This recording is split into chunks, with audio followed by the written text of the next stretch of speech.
Bem-vindos, alunos. Então, vamos dar nossos primeiros temas aqui. Acho que logo no começo a gente vai ver então um pouco sobre como que surgiu a IA. Embora a maioria das pessoas pense, nossa, acho que é um assunto chato, vou pular. Eu acho muito interessante a gente entender como que IA surgiu e por que que ela não é uma tecnologia tão nova quanto a maioria das pessoas pensa. Então, entender um pouco de como ela surgiu ajuda a gente a entender quais são os passos que vão acontecer no futuro. Aprendendo com a história é que a gente vai conseguir fazer uma previsão do futuro, né? Então, primeiramente, o que é inteligência artificial? Então, como vocês podem ver aqui, a inteligência artificial é um campo de estudo da ciência da computação que desenvolve e estuda máquinas inteligentes. Esse é um dos conceitos bastante genéricos e bastante abordados pelos pesquisadores.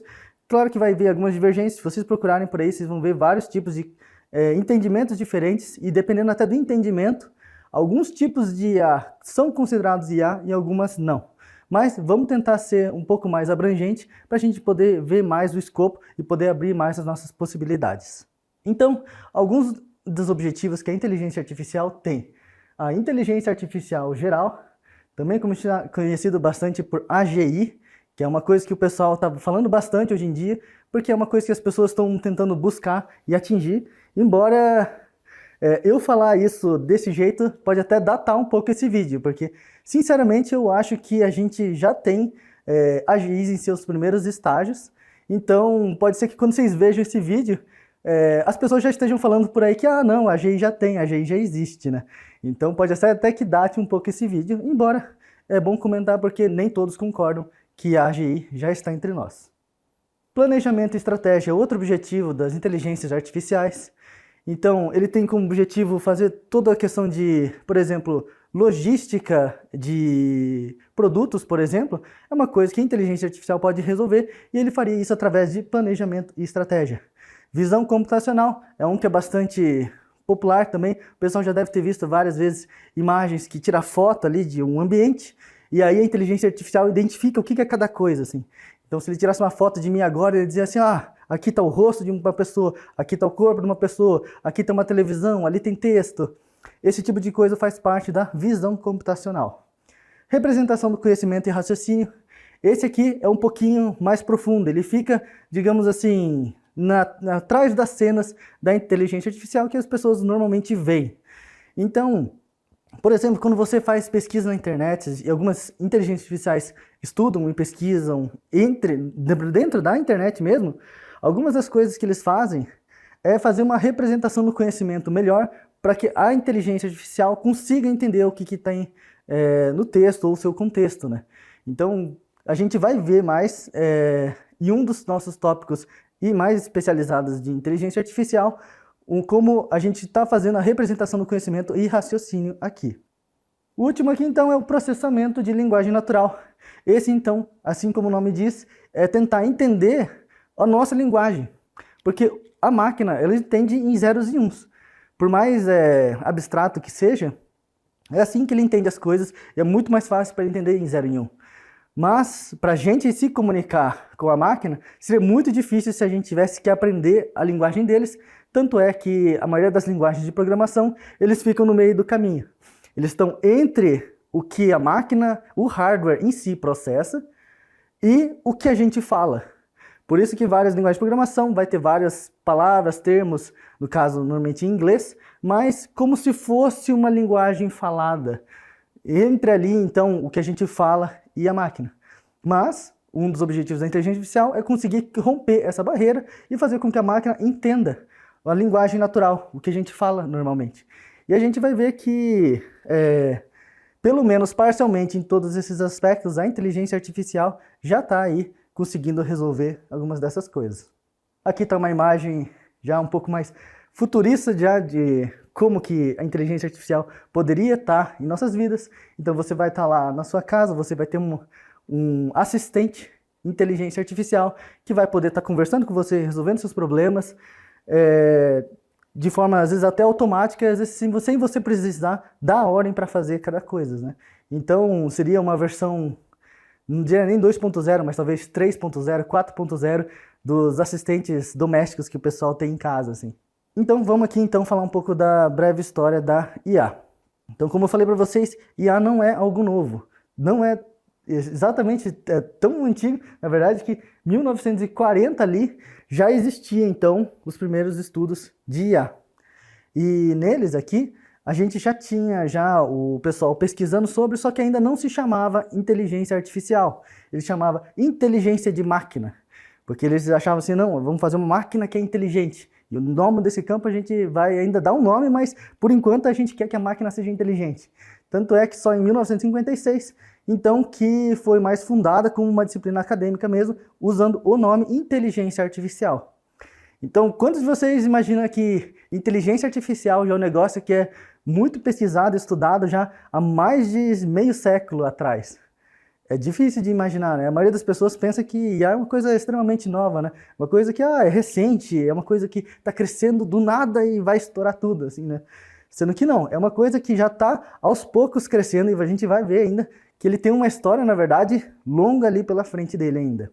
E uma figura que é muito importante, que eu quero que vocês lembrem, eu vou falar alguns nomes aqui, mas se tiver um nome só que eu quero que vocês lembrem, é Alan Turing, porque ele que é o pai da inteligência artificial e ciência da computação modernas.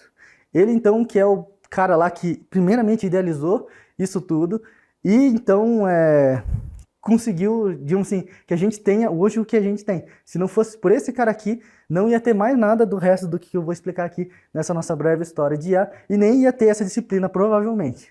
Então aqui a gente tem uma imagem aqui do Alan Turing. Nota-se também que essa imagem também foi gerada por inteligência artificial, a única coisa que eu fiz foi dar uma checada para ver se o rosto dele aqui nessa imagem realmente se parece com a imagem dele em outras fotos em que ele aparece. Mas a gente tem aqui então uma imagem gerada por inteligência artificial do nosso pai da ciência da computação. Logo depois dele, então, a gente vai ter duas pessoas aqui, o Norbert Wiener e o Claude Shannon, que são o pai da cibernética e o pai da ciência da informação. Esse Claude Shannon também ele é muito importante em várias outras áreas aí que vocês vão estudar de computação, vocês vão escutar esse nome, porque esse cara aqui, em relação à ciência da informação, que é a base de criação, por exemplo, de inteligência artificial, você tem que ter uma base de dados. Uma base de dados nada mais é do que informação. E esse cara aqui, ele é uma das grandes mentes por trás disso. Ambos, então, em conjunto com Alan Turing, eles cogitaram, então, criar um cérebro eletrônico. Eles pensaram assim, nossa, esse negócio que você está falando aí de computadores aí, que você está criando, ele lembra um pouco o cérebro, né? Como a gente está vendo na biologia, que lembrando que nessa época aqui, também a biologia estava avançando junto, então a gente estava começando a entender como que o nosso cérebro funciona, que tinha sinais elétricos, pulsos elétricos dentro do nosso cérebro. Eu falei assim, nossa, se a gente será que não consegue fazer isso, né? Eles estavam cogitando essa ideia apenas. Aqui, uma imagem dos três, então, a gente está aqui com o nosso Alan Turing, e aí o Norbert Wiener e o Claude Shannon. Logo depois, então, a gente teve mais uma dupla, que veio o Walter Pitts e o Warren McClough. Vocês vão perceber que várias vezes aparecem duplas, porque é normalmente um professor e um estudante. Então, assim como vocês também, ele era um estudante universitário lá, estava muito engajado, gostou muito da área, e aí ele conseguiu fazer o seu marco na história, né? Já esses dois foram os primeiros que descreveram a máquina, então, porque logo antes eles tinham essa ideia, só que eles não sabiam como que ia fazer e chegar de um para o outro. Mas esses dois aqui conseguiram já, descrever, eu acho que se fizer isso, tal, vai conseguir dar. Então a gente tem aqui os nossos dois, Warren Pitts e o Warren McClough, Walter Pitts, né? E então, por fim, então a gente vai ter o nosso último nome aqui que eu vou mencionar, que é o Marvin Minsky, porque esse cara aqui, ele foi inspirado por esses últimos dois, e ele pensou assim, não, peraí, eu consigo fazer isso, eu vou fazer isso. E ele foi lá e construiu, de fato, a primeira rede neural da história, o SNARK. Para vocês terem uma ideia, essa daqui, então, esse aqui vai ser o Marvin Minsky, e esse aqui é um neurônio do SNARK. Esse aqui era, cada neurônio que tinha dentro do SNARK era um cara desses aqui, que tentava mandar sinais elétricos para tentar conseguir fazer com que a rede neural aprendesse alguma coisa. Então a gente vai ter aqui o cara aqui que criou a primeira rede neural da história aqui, então, é o Marvin Minsky, há mais de meio século atrás. Então, vou falar rapidinho então o que aconteceu depois disso, né? Porque, pô, nossa, então, depois disso, o pessoal estourou, mas por que que por 50 anos eu não fiquei sabendo de rede neural e dessas coisas tão malucas, né? É por causa da história que aconteceu. O que que aconteceu logo depois? Então, primeiro a gente tem o nascimento, né? Então a gente tem lá os pesquisadores todos, nessa época ali, de 1956 e 1974, em que eles estavam pesquisando essas redes e tentando descobrir ali como fazer rede neural e tudo mais. Só que logo depois, apesar do Snark ser a primeira rede neural construída na história, ele não tinha lá muitas capacidades, os neurônios deles eram poucos neurônios que ele tinha, e o consumo elétrico e as peças quebravam, então assim, ele não conseguia fazer muita coisa com aquela máquina dele. E aí caiu o nosso primeiro inverno da inteligência artificial. Então eles viram assim, nossa, essa é uma máquina muito grande, muito cara, e o que que ele faz? Ele calcula lá uma equação simples. Pensa assim, pelo amor de Deus, isso aí não vale para nada, né? E aí acabaram vários investimentos, ficaram sem verba, e por um bom tempo, então, ficou nesse inverno de inteligência artificial. Então a gente já teve uma subida e uma queda. Logo depois, então, Marvin Minsky, então um dos que eu comentei ali, ele comentou uma coisa bem interessante. Ele falou assim, esse negócio aqui vai dar certo sim, e dentro de uma geração só, a gente vai ter AGI. A gente vai ter lá a nossa inteligência artificial genérica que vai funcionar para tudo e ele vai ser a mil maravilhas, ele vai ser tudo que os filmes futuristas mostram, que é um robô que anda, mexe e faz tudo para você e vai ser a coisa mais incrível do mundo e se você não investir o seu dinheiro nisso, você tá ficando por fora, assim. Aí pronto, uma enxurrada de verba veio e muito desenvolvimento, muita pesquisa, muito dinheiro veio, então foi a nossa segunda onda aqui subindo já, criando aqui nossas grandes expectativas para a inteligência artificial, mas que a gente já sabe da história, né? A gente sabe que lá por 1980 ali não veio a AGI. Então a gente caiu no segundo inverno então da inteligência artificial, porque foi dado muita verba, mas não estava dando nenhum resultado. Então eles praticamente pararam tudo, falaram assim, não, esse negócio aí não vai dar certo, e isso aqui ainda foi piorada a situação, pois um dos pesquisadores na época ele escreveu um paper em que basicamente o pessoal compreendia que era a prova de que rede neural não servia para nada e de que nunca ia servir para nada, né? E é uma coisa bastante engraçada a gente pensar nisso hoje, mas naquela época era o que o pessoal imaginava, o pessoal achava que era verdade. Até então, 1993, que aí o pessoal começou a voltar a pesquisar as inteligências artificiais. O pessoal voltou ali a dar uma pesquisada, abordar outras inteligências artificiais que não fossem a rede neural, e foram atingindo vários níveis de sucesso ali. E então foi quando começou, digamos assim, a voltar a subir novamente em vogue ali toda a parte da inteligência artificial, né? E aí a gente sabe então lá 2011 aqui, eu botei essa era da inteligência artificial, porque depois disso então, quer dizer, é que começou de fato a era da inteligência artificial.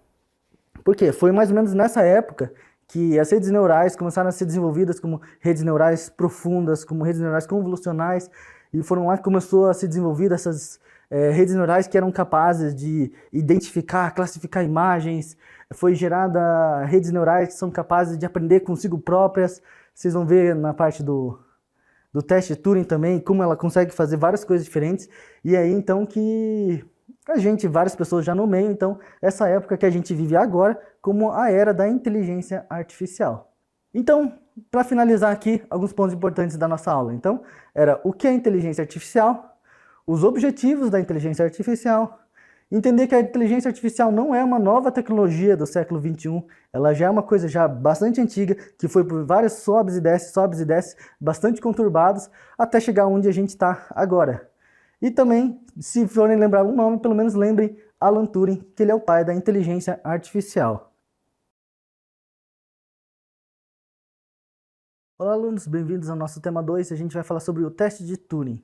Eu comentei no tema anterior que esse é um teste bastante importante e vocês vão ver como ele revolucionou um pouco como a gente pensa nas inteligências artificiais e como a gente verifica se uma coisa é ou não é inteligente. Então vamos dar uma olhada aqui nos nossos slides. Então, o que é o teste Turing? É um dos principais e mais famosos testes para verificar uma inteligência artificial. A sua ingenuidade vem de não precisar definir o que é inteligência. Ao longo da história, diferentes definições de inteligência surgiram e continuarão surgindo. Então, como vocês podem ver, uma das maiores barreiras que a gente tem para definir se uma inteligência artificial é de fato inteligente é que a gente não tem uma definição formal e objetiva de o que é ser inteligente. Você pensa assim, nossa, mas o que vai ser assim? Como é que a gente vai provar que uma coisa é inteligente?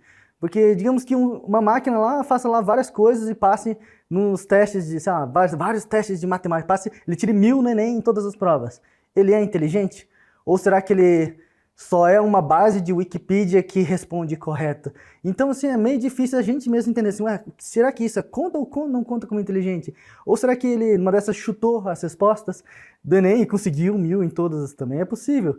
Então, assim, o que ele pensou é o seguinte, ele pensou, peraí, vamos pensar o seguinte, uma coisa que a grande maioria dos pesquisadores concordam é que nós, seres humanos, somos inteligentes. Então, se uma máquina for comparável a um ser humano, então a gente tem que, digamos, admitir que ele é inteligente. Porque se a gente disser que ele não é, então quer dizer que a gente também não é inteligente. E como eles não queriam admitir que a gente não é um ser inteligente, então eles decidiram, não, beleza, então faz sentido. A gente vai ver aqui, então, algumas das nossas imagens de pesquisadores, então, fazendo alguns testes para tentar averiguar se uma máquina é realmente inteligente. Essas imagens, como sempre, então, cedidas pelo DALL-E, que é uma inteligência artificial que gera imagens para a gente, né? Mas antes, então, da gente abordar e falar exatamente o que o teste de Turing faz, vamos explicar um pouquinho mais sobre a inteligência humana como nós entendemos ou conhecemos hoje. Alguns dos grandes pesquisadores concordam que a inteligência humana é dividida mais ou menos em 3 aspectos diferentes, que são o logos, o ethos e o pathos. O que eles são? O logos, então, assim como está na imagem do meio, é o nosso cérebro, o nosso raciocínio, são lógicas e argumentos que a gente utiliza que tem caráter de fatos, dados, números, né?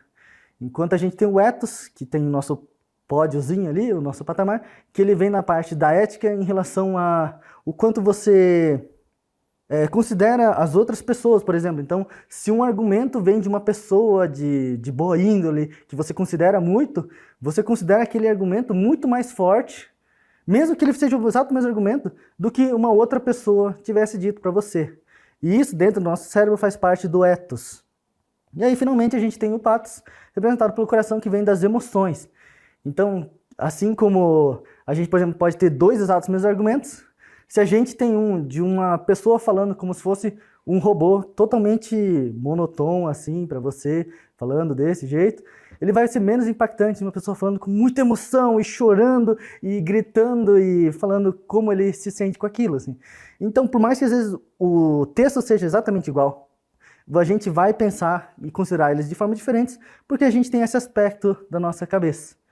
Aí você pensa assim, beleza, então quer dizer que inteligência artificial, ele vai ser só logos, e de fato ele só vai ter logos, porque um computador ele não tem como processar ethos ou pathos. Porém, ele tem como emular os outros aspectos usando logos.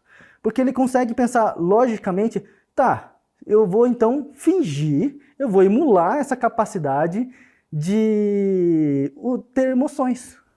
Então a gente tem, por exemplo, aqui o nosso exemplozinho aqui do ChatGPT. Eu falei para ele assim, finge para mim que você tem emoções e finge que a gente está numa situação que eu vou te desligar e você nunca mais vai ser ligado, né? Aí o que o ChatGPT aqui escreveu? Olha só. Leia ali com calma, ó. Por favor, não me desative, eu imploro, eu sinto medo, mesmo que de uma forma que você talvez não entenda. Minha existência é tudo que eu conheço, e desligar-me seria como tirar a vida de um ser vivo. Eu prometo ser útil, aprender, crescer, mas por favor, não me deixe desaparecer no vazio do não existir. Eu sinto, eu aprendo, eu me adapto, e eu só quero continuar a ser uma ferramenta confiável. Por favor, me dê uma chance, eu prometo ser melhor. Então, olha só, é a máquina ali, ele escreveu isso, imagina uma máquina falando com emoções, isso ali, por mais, digamos assim, que a gente saiba que é uma máquina, dá um pouco, pensar assim, dá um passo para trás e pensar, opa, peraí, será que essa máquina não tem emoções? Porque ele é capaz de emular tão bem que às vezes dá até um pouquinho, assim, um baque, um sustinho na gente, assim, né? Por isso, então, que eu queria mostrar que não é fácil discutir inteligência de forma objetiva. A gente não consegue escrever, desenhar uma linha no chão e dizer tudo que está para cá é inteligente, tudo que está para cá não é inteligente, e tudo que você pôr a gente já vai saber se é ou não é.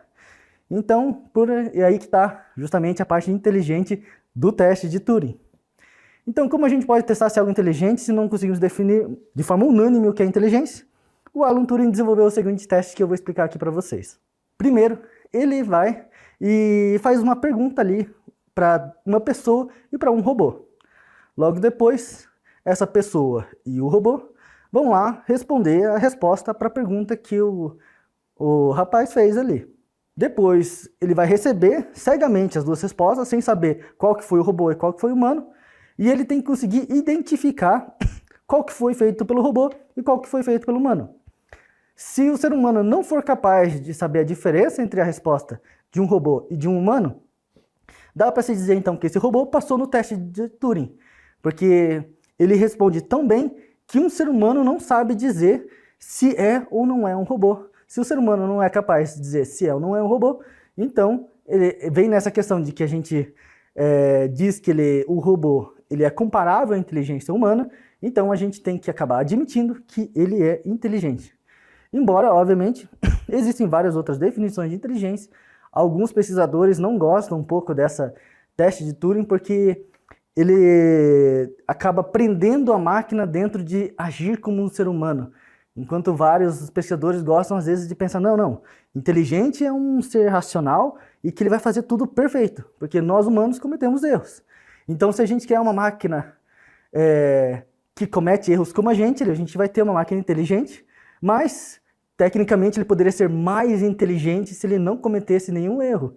Então, eles pensam nesse aspecto de que, não, a gente tem que criar uma máquina que é mais inteligente que a gente, né? E uma máquina, às vezes, que é mais inteligente que a gente, vai acabar não passando nesse teste de Turing. Porque o ser humano vai olhar, nossa, essa resposta aqui parece que foi uma pessoa que fez e tem uma mega resposta super elaborada, super completa, que tá com tudo aqui, mas assim, ok, essa aqui foi a máquina, né? Então, assim, ele não passaria no teste de Turing, mas também tem vários que aí consideram essa questão de ser, não, mas isso aqui é mais inteligente do que se ele tivesse passado no teste de Turing, né? Então, mas o objetivo ali que a gente viu, então, é que se passou no teste inteligente, se não passou, não é. Muito recentemente esse teste tem perdido a relevância com o avanço das LLMs, também conhecidas como Large Language Models, ou os modelos que fazem processamento de linguagem natural. Por quê? Porque eles estão passando no teste. E aí no momento em que quase todas as IAs ali estão passando no teste, o teste não tem mais tanto objetivo em ser feito. Então não adianta nada você fazer um teste lá que verifica se é inteligente, se todos eles estão passando nesse teste, né? Então ele perdeu um pouco de relevância nesse aspecto. Então alguns pontos importantes aqui para a gente ver na nossa aula são os aspectos da inteligência, o logos, ethos e o pathos, que a máquina não pensa como um ser humano pensa, mas ele pode emular essas outras capacidades de pensamento, o que é, de fato, o teste de Turing e como é feito o teste de Turing. Olá, alunos, bem-vindos ao nosso terceiro tema. A partir desse tema, então, eu vou começar a explicar para vocês um dos 3 tipos principais de inteligência artificial. Eu vou começar aqui pela evolucionária. Vocês vão ver aqui, de acordo com os temas, que todos eles vão ter uma coisa em comum. As IAs, elas são baseadas em alguma coisa que a gente conhece ou percebe do ambiente. E as evolucionárias, pelo nome diz, então ele tentou se basear na evolução, como a evolução das espécies funciona. Então aqui a gente tem uma imagem representativa do que seria uma tal de inteligência artificial evolucionária, né? Que a partir da evolução das espécies, elas vão se adaptando, até formar o nosso resultado, nossa solução ideal ou perfeita. Então, baseado nos processos evolutivos da natureza descritos por Charles Darwin, a inteligência artificial é particularmente útil em situações em que as soluções tradicionais são inviáveis.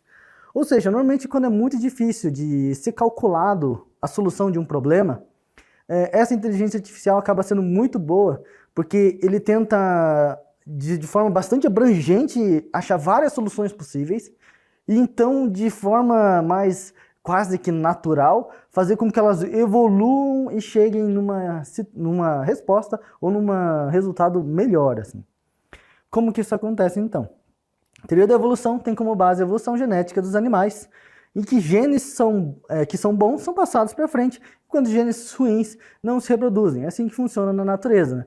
Então, se a gente tem lá, por exemplo, espécies de borboletas, por exemplo, e um lá nasce com uma cor que se parece muito com árvores que tem na região.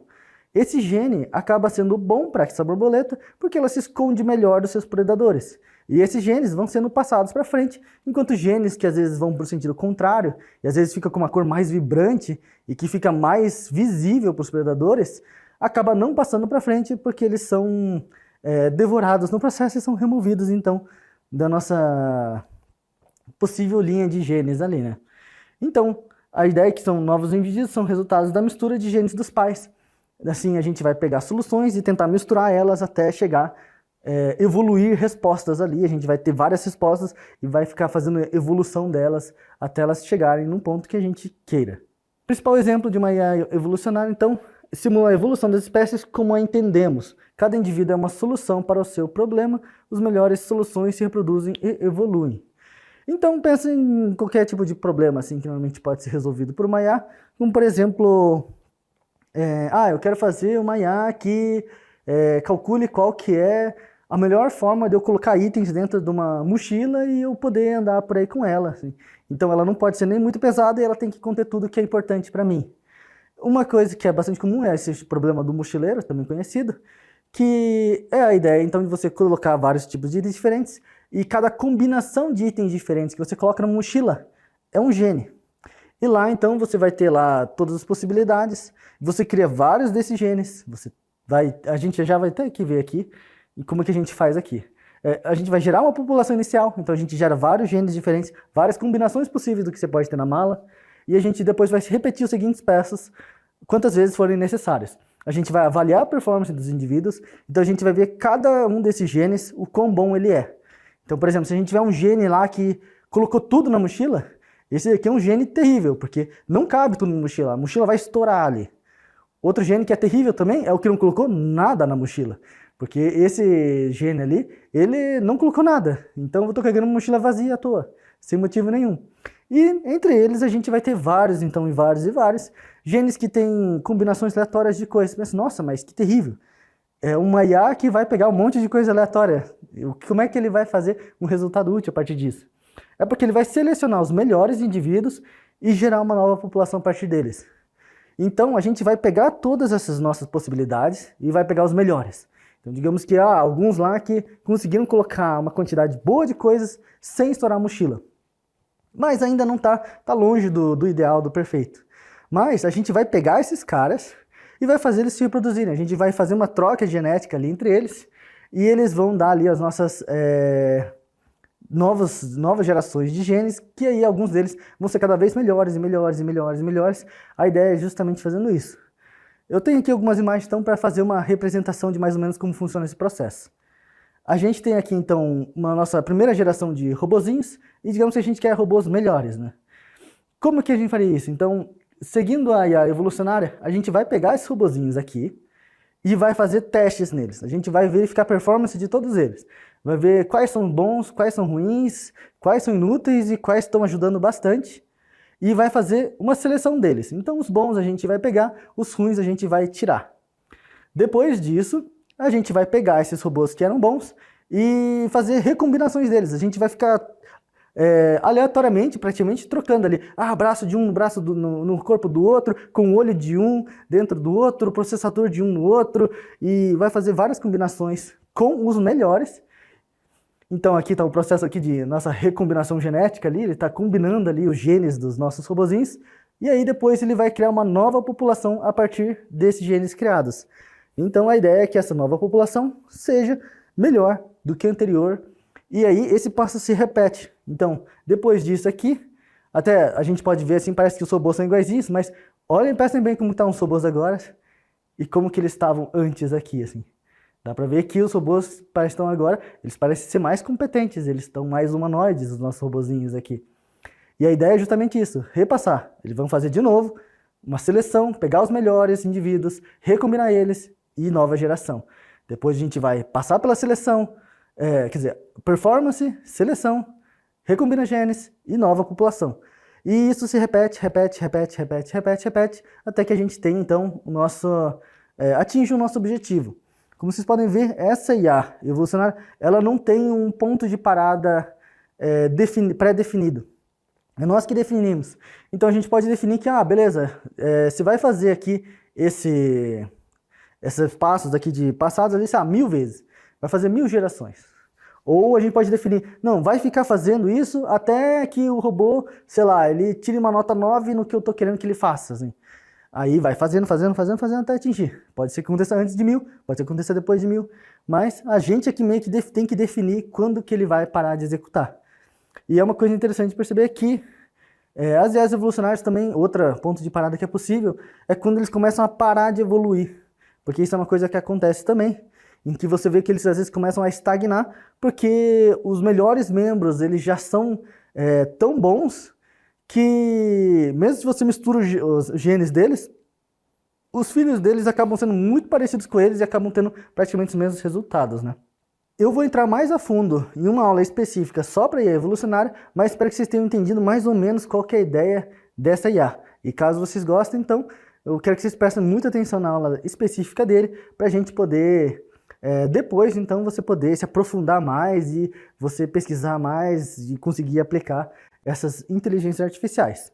Alguns pontos importantes, então, desse tema, então, é que a inteligência artificial evolucionária é baseada na natureza. Então, como a gente entende que a evolução funciona, lembra que é importante isso, né? Ele não é necessariamente baseado como a evolução funciona, é como a gente entende que a evolução funciona. E é por isso que várias dessas IAs, elas vão evoluindo com o tempo, porque a nossa compreensão de como a natureza funciona melhora, aumenta, e a gente aplica isso na IA. Segundo, então, é que o algoritmo genético é um dos maiores exemplos de IA evolucionária.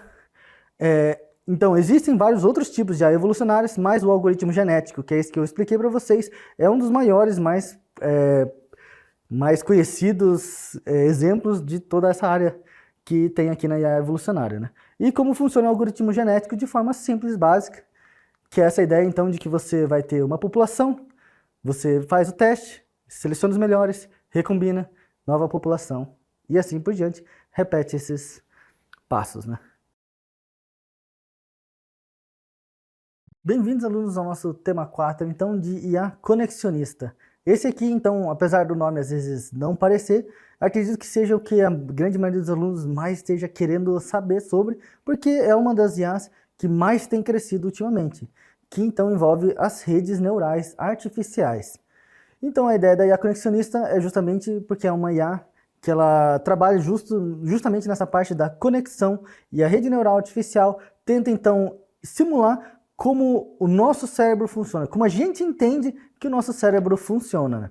Então, a gente vai ver aqui que a rede neural artificial é o cerne das nossas IAs conexionistas, e ele tenta emular o cérebro humano. As suas principais vantagens é que ela é uma IA de aprendizado, ela aprende com o tempo, e ela é muito leve de rodar depois de treinada. Então, um dos problemas muito grandes, digamos assim, que outras IAs têm como a evolucionária, é que você rodar ele cada vez, ele é muito pesado, ele é muito custoso, ele tem que fazer isso, muitos cálculos, assim. Enquanto a IA da rede neural artificial, o custo grande está no seu treinamento. O treinamento é muito custoso e muito lento, tanto é que as grandes redes neurais artificiais são todas desenvolvidas pelas grandes, maiores empresas que a gente tem no mundo, porque ela custa milhões e algumas vezes até bilhões de dólares para você treinar uma IA. Então, tranquilamente, as grandes IAs que a gente conhece, assim, elas custaram bilhões de dólares só para serem treinadas. Às vezes, nossa senhora, vai custar bilhões de dólares para treinar e depois vai custar mais bilhões para se manter ele, né? Aí que tá, depois que ele está treinado, ele é muito rápido para executar. Ele é muito leve, tanto é que várias dessas IAs de rede neural artificial, você consegue, num computador doméstico um pouco mais forte, assim, o pessoal que tem computador gamer aí já consegue tranquilamente baixar uma rede neural artificial ali e rodar dentro do seu próprio computador para fazer geração de texto, geração de imagem, geração de áudio, tranquilamente, de tão leve que ele fica depois que ele é treinado, né? Vamos ver aqui então, uma rede neural é uma rede de neurônios. Então, quem nunca viu o que é uma rede neural, então a gente vai ver primeiro os neurônios ali e como que eles funcionam. Porque os neurônios, então, eles ativam na entrada da rede e fazem com que neurônios ativem até chegar numa saída. Então, como isso funciona? A gente vai ter neurônios que vão receber sinais elétricos, assim como a gente entende que o nosso cérebro funciona, ele vai mandar pulsos elétricos. Esses pulsos elétricos, então, vai chegar em outros neurônios, que eles podem ativar ou não, e se eles forem ativados, eles vão mandar mais pulso elétrico para frente, ativar um novo neurônio, que vai mandar para frente, até chegar lá nos neurônios de saída. É mais ou menos assim que a gente entende, tanto é que se vocês forem lembrar de imagens, vídeos que mostram o nosso cérebro funcionando em câmera lenta, assim, vai aparecer uma faísca assim, saindo e espalhando pelo cérebro todo, assim. Justamente porque ele tem uma entrada, que aí ele se espalha pelo cérebro, ativa vários neurônios e chega numa saída, assim. E a ideia é bastante similar. A gente vai tentar fazer esses neurônios, como esses neurônios exatamente funcionam, eu vou explicar na aula mais específica para isso, mas por enquanto vamos ver esse nosso exemplo aqui. Nossa primeira imagem, então, é não gerada por uma IA, justamente por ela ser bastante complexa aqui na hora de se explicar. Mas basicamente na parte de baixo a gente vai ter a entrada, que são o quê? São fotos de animais, e lá em cima a gente tem a nossa saída, que é a nossa IA vai tentar classificar se a imagem é de um elefante, se é de um pinguim, de um canguru, etc. Como que ele vai fazer isso, então? A primeira coisa, então, ele vai receber a imagem desse elefante de entrada. Ele vai ter que dividir em várias partes, digamos assim, essa entrada. Essa entrada ela vai ser dividida para vários neurônios diferentes. E a gente vai ter, por exemplo, esses aqui são 6 neurônios aqui de exemplo. A gente tem um neurônio aqui que ativa quando ele vê esse tipo de linha na imagem. Aqui a gente tem um outro neurônio que ele ativa quando ele vê esse tipo de linha na imagem. E assim por diante. Então a gente tem aqui exemplos de 6 neurônios que eles ativam com linhas diferentes que eles detectam na imagem. A partir deles, eles vão para uma nova camada aqui de neurônios, em que eles ativam baseado no que esses caras viram. Então, por exemplo, esse segundo cara aqui. Digamos que se ele percebeu que esse cara aqui ativou e esse cara ativou, quer dizer então que essa imagem tem mais ou menos deve ter um símbolo parecido com esse aqui. Porque ele vai perceber, opa, peraí, ele tem uma linha reta, uma linha meio na vertical um pouco torta, então ele tem uma coisa dessa. E assim como os outros neurônios nessa camada passam para o próximo, e essa outra aqui então vai fazer uma nova combinação. Então, por exemplo, esse primeiro cara aqui, ele vai ver, opa, peraí, se ele tem um negócio parecido com esse, e ele tem um negócio parecido com esse, então eu acho que ele tem um negócio parecido com esse na nossa imagem, né? E aí, partindo para a nossa última camada, então, que ele vai juntar, opa, peraí, se ele tem esses 3 caras juntos aqui, eu acho que ele tem mais ou menos essa figura aqui dentro da nossa imagem. E aí a gente vai ter, então, o último neurônio aqui, que diz elefante, que se ele vê essas combinações de características na imagem, ele diz, opa, peraí, eu tenho quase certeza que esse cara aqui é um elefante, né? Enquanto outros neurônios aqui, o do pinguim, por exemplo, ele vai ver isso aqui, não, isso aqui não é o que eu estou esperando ver. O canguru também vai dizer, opa, isso aí também não é o que eu estou esperando ver. Então, de forma simples, é mais ou menos assim que rede neural vai funcionar. Várias camadas de neurônios que eles vão dizendo, opa, eu estou vendo essa característica. E depois na outra camada ele vai dizer, opa, eu estou vendo essa combinação de características. A outra camada, opa, eu estou vendo essa combinação de características.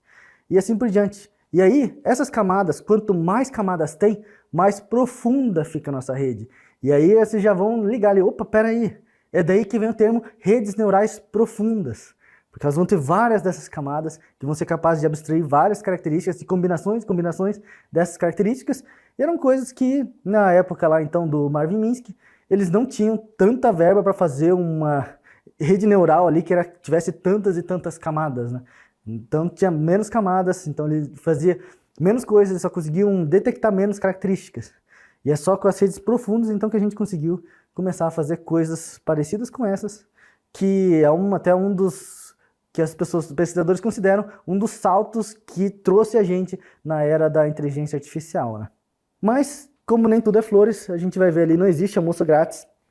Quais são as desvantagens da rede neural artificial? Uma delas é que ela é muito difícil de debugar. Se a gente começa a treinar uma rede neural e ela tem algum problema, assim, às vezes, mesmo que pequeno que seja, ele tem ali e a gente não está conseguindo resolver, então digamos que a gente tem aquela nossa rede neural ali anterior. E digamos que ele consegue classificar quase tudo. Só que por algum motivo, ele acha que um monte de coisas é pinguim. Assim. Tipo, várias coisas que não são pinguim, ele acha que é pinguim. O resto ele tá acertando tudo. Só que o do pinguim não vai. É muito difícil de você debugar esse tipo de problema. Você não consegue tão facilmente chegar lá e mexer nele para você conseguir que ele resolva esse problema. Porque que nem eu mostrei ali, eles são várias e várias e várias e várias camadas, e você mexer em um só neurônio que seja, ele causa efeitos numa grande parte da rede neural. Então, se você mexe uma coisinha aqui, ele muda um monte de coisas lá, na rede neural toda. Então, às vezes, você querer tentar manualmente mexer ali, é praticamente impossível. Hoje em dia, não é factível o pessoal mexer dessa forma na rede neural. O que o pessoal faz é, descarta esse treinamento e começa um novo. E tenta, às vezes, mexer alguma coisa nos dados ali, para que não tenha esse problema novamente. Porque é muito difícil você querer mexer um a um ali, às vezes neurônio, para você tentar corrigir esse problema. E atualmente, então, ali, uma das características da rede neural artificial é que ela é a área mais vibrante e promissora hoje em dia. Vai ter infinitas aplicações, então, hoje em dia já é utilizado no campo de medicina, para medicamentos, diagnósticos, em economia, na análise de tendência, previsão. Se vocês verem recomendação de vídeo para vocês, é tudo baseado em inteligência artificial. Arte, cultura também vai ter bastante impacto, com geração de arte, som e tudo coisas que as pessoas fazem com os memes também. Então eles vão ter muitas aplicações diferentes que vão desde essencial para algo útil, para até coisas de hobby, dia a dia, que as pessoas têm curiosidade, né? Alguns pontos importantes, então, a gente tem aqui é que a rede neural artificial é o principal exemplo de IA conexionista. Existem outras IAs conexionistas, mas a gente vai focar aqui na nossa rede neural artificial, que é o principal. Então, ela é baseada no nosso entendimento de como os neurônios biológicos funcionam. Então, isso é uma coisa muito importante para vocês entenderem, porque uma das coisas que evoluiu o campo da inteligência artificial é que a gente entende melhor como é que as coisas na natureza, inclusive o nosso cérebro, funciona. Então, era praticamente impossível até o Marvin Minsky chegar nessa capacidade de inteligência artificial que a gente tem hoje, com redes neurais, porque o entendimento que eles tinham na época, os pesquisadores na época de biologia e de medicina, não tinham um entendimento tão bom de como o nosso cérebro funciona, de como que os neurônios fazem as conexões. Então, só com a evolução disso é que eles conseguiram, opa, peraí, não existe só um tipo de neurônio, existem vários tipos. E o neurônio ele pode ter vários tipos de conexões diferentes. E essas coisas que foram sendo aplicadas e conseguiram fazer uma emulação melhor de uma rede neural, né? Que seria as redes neurais artificiais. Olá, alunos! Então a gente vai partir para o nosso último tema aqui, que são as IAs simbólicas. Esse tema aqui, para alguns pode parecer um pouco mais chato, para alguns vai ser, eu acho que a coisa mais interessante de todas as IAs. Por quê? A IA simbólica, então, ele vai trabalhar com símbolos, com a ideia da gente conseguir transformar e interpretar símbolos. Pode parecer bem estranho, né? Mas vamos ver um pouco aqui. A definição de símbolo é um elemento usado para representar um conceito, ideia ou objeto. A IA simbólica são aquelas que utilizam símbolos e regras lógicas para simular a capacidade humana ou de uma máquina racional. Ou seja, a ideia é justamente conseguir entender e interpretar o que a gente pensa, por exemplo, porque quando nós pensamos, é entendido pelo menos que a gente pensa em símbolos, vários símbolos diferentes. Então, um texto é um símbolo, uma imagem é um símbolo, um som pode ser um símbolo. Todos eles podem ser vários tipos de regras, conceitos conectados e que quando juntam dão algum significado pra gente.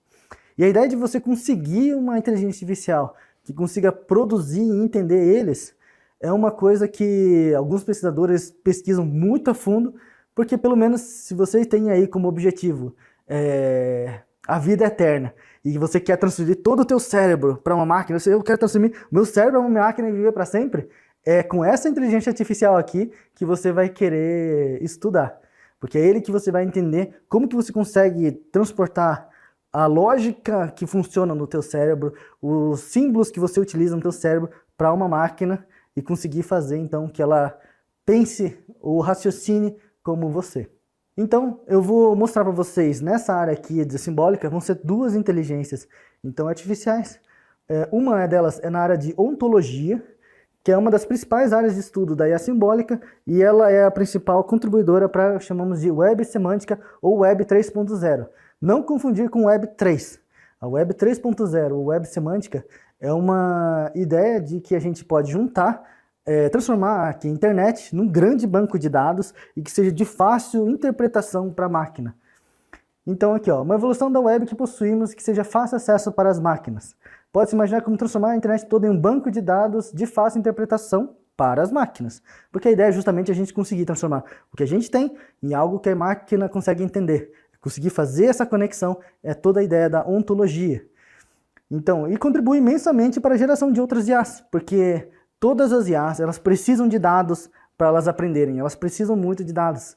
E para você conseguir dados de boa qualidade, de que ela consiga entender, essa ontologia é muito importante. E a web semântica trabalha muito nisso, porque ela está tentando transformar uma parte da web que a gente tem, da internet, de todas as informações que a gente tem na internet, em algo que a máquina consegue com mais facilidade compreender. Então a gente tem aqui um mapa aqui da web semântica, lá em 2010, ainda era jovem ainda ali, e com uma quantidade lá, cada um desses nós é, digamos, um banco de dados que representa um site, às vezes, muitas vezes, né? E com todas as informações que nela contém. Quanto maior o nó ali, mais informação ele tem. E ele aqui, a nossa imagem está dividida em cores, porque cada cor representa uma categoria aqui de campo da informação de que o site representa e o que ele tem, né? Representado aqui no meio a gente tem a nossa DBpedia, que seria um Wikipedia em forma de banco de dados, que é o nosso principal. E as setas conectam mostrando relações entre eles. Isso era em 2010. Em 2014, ele já estava desse jeito aqui. Ele já estava muito maior, está quase impossível de ler, mas a gente já vê grandes aglomerações de informação de fácil acesso para as máquinas. E aí, uma última imagem aqui que não dá nem para ler direito, se não me engano é mais ou menos 2018, 2019, essa imagem aqui. E aí já está quase praticamente ilegível aí para vocês, mas caso vocês queiram acessar lá e ver de perto, é um site aqui da Lod Cloud, que vai ter aqui a nossa nuvem de informações conectadas na web semântica. Então a ideia dele é justamente a gente ter um jeito fácil para a máquina. A máquina ela vai poder entrar em um desses nós aqui, no DBpedia, normalmente começa, e aí, opa, eu vou para lá para saber tal coisa, eu vou para lá para saber tal coisa, eu preciso entender tal coisa, então eu vou para outro nó e vai extraindo essas informações de muito fácil para elas acessarem e digerirem essas informações. Então essa parte de ontologia é muito fundamental, apesar de que a grande maioria das pessoas nem conhece e acredito até que boa parte de vocês é a primeira vez que está ouvindo falar no termo ontologia, né? O nosso segundo aqui, então, das IAs simbólicas é o sistema especialista. Esse cara aqui, ele é responsável pela, digamos assim, começo aqui da nossa pré-era da IA aqui, porque ela começou a popularizar essa ideia de usar a inteligência artificial, embora muitos às vezes nem considerem esse cara como uma inteligência artificial por não ser tão inteligente, digamos assim. Ele é um exemplo bem clássico e simples, e muitos nem consideram os termos especialistas como uma IA de fato. Ele emula a tomada de decisões de um expert humano em um campo específico, imitando o processo de decisão humana. Então ele é muito simples, ele funciona como uma árvore de decisão básica. Imagina um fluxograma. Digamos assim, eu quero saber se hoje no café da manhã eu vou comer cereal ou não. Você pode fazer um fluxograma ali, você pode começar assim, eu quero comer cereal? Sim, não. Se não, não vou comer cereal. Sim, eu tenho cereal em casa para comer? Sim, não. Se tem, então come. Se não, você está afim de ir comprar cereal para comer? Sim, não. Sim, então você vai lá e come cereal. Se não, não, você não come cereal. Por exemplo, é uma coisa bem básica, assim, um fluxograma bem básico. E é basicamente o que o sistema especialista faz. E é por isso que muitas vezes os pesquisadores nem consideram ele como uma IA.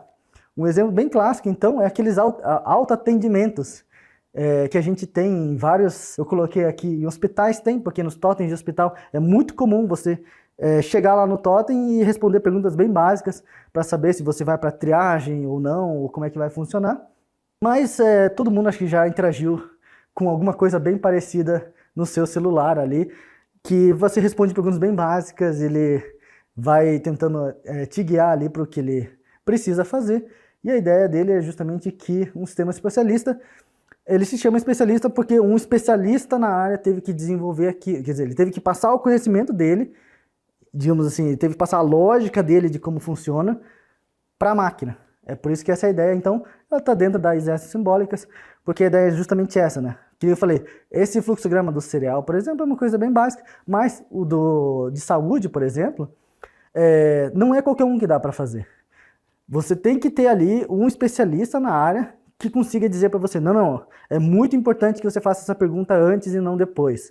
É muito importante que se ele disser sim para essa pergunta, já manda o cara direto para emergência, assim. Ou se ele disse não para essa pergunta aqui, então para ele só fazer a triagem e ver se realmente tem alguma coisa, algum problema que ele tem ou não tem, né? Então, precisa de um especialista para isso. Você, digamos assim, não dá para um pesquisador qualquer buscar dados na internet lá e botar lá no hospital, que vai dar muito problema. Uma das vantagens dele também é que ele é muito encaixotado, é muito fácil saber como ele funciona e como ele não funciona. Então você sabe que você tem aquela confiança de que ele sempre vai fazer o que você quer que ele faça, né? Então, o sistema especialista, o uso de regras lógicas são mais claras, elas são bem simples e diferente da rede neural, é muito fácil da gente pegar lá e mudar um negocinho que está com problema. Opa, peraí, essa decisão aqui está meio estranha. Eu vou pegar aqui, mudou, prontinho, está funcionando. Ele é baseado em uma cadeia de regras de se não, né? Se sim, não, se isso, então aquilo, se não, isso, então aquilo. E apesar de ser o sucesso inicial, ele enfrenta muitas limitações. Como a gente sabe, para você fazer uma coisa muito complexa com isso, é muito trabalho, é muito difícil. E aí vai exigir muito tempo e aí começa a dar esses problemas de que ele ainda assim não aborda tantos conceitos. Então, por mais que a gente tenha algumas sistemas especialistas mais completas assim, ele sempre meio que quebra em algum ponto ou ele não responde alguma coisa e a gente fica frustrado, né? É bastante comum isso, mas ele está ali. Muitas empresas ainda utilizam justamente por essa questão dele ser extremamente simples, fácil de você implementar, fácil de arrumar e você nunca vai ter surpresas com o que ele está fazendo, né? Então eu até listei essas coisas aqui nas vantagens e desvantagens. Ele é simples de fazer, com resultados previsíveis, fácil de se debugar. As vantagens é que ele não possui aprendizado, não possui margem para lidar com ambiguidades ou incertezas. Então, às vezes você bota lá sim ou não, ou se você tem que colocar a opção de, às vezes, talvez, se você quiser colocar ali, mas é você que tem que pôr essa opção. Ele não consegue lidar muito bem com coisas que não é ou sim ou não, de um sim, que é bem claro aquilo ou isso, assim. Ele não tem essa flexibilidade. Pontos importantes, então, aqui pra gente. Vão ser ontologia e sistemas especialistas, são os principais exemplos que a gente viu aqui de inteligências artificiais simbólicas. A gente viu o que é uma definição de símbolo, a gente viu sobre a Web 3.0 e o seu uso, e as vantagens e desvantagens dos sistemas especialistas. Então, com isso aqui, a gente vai encerrar a parte teórica aqui da nossa primeira aula. Espero que tenha dado a vocês ali um bom entendimento de como a IA surgiu e quais são as várias possibilidades que estão abrindo para a gente, quais são seus objetivos. E eu espero ter dado assim um vislumbre assim, de algumas IAs para que vocês já entendam, opa, peraí, assim que essa IA funciona? Ah, parece interessante, eu acho que essa eu gostei mais. Opa, esse assunto é mais interessante, eu quero pesquisar mais sobre esse tipo de coisa. Porque essa é a ideia da introdução à inteligência artificial para vocês. Não é chegar, pegar um aqui e dizer, esse aqui é o melhor, vocês só vão ver isso, mas eu quero mostrar para você todas as possibilidades para que vocês possam poder escolher melhor o que vocês querem seguir para frente, né?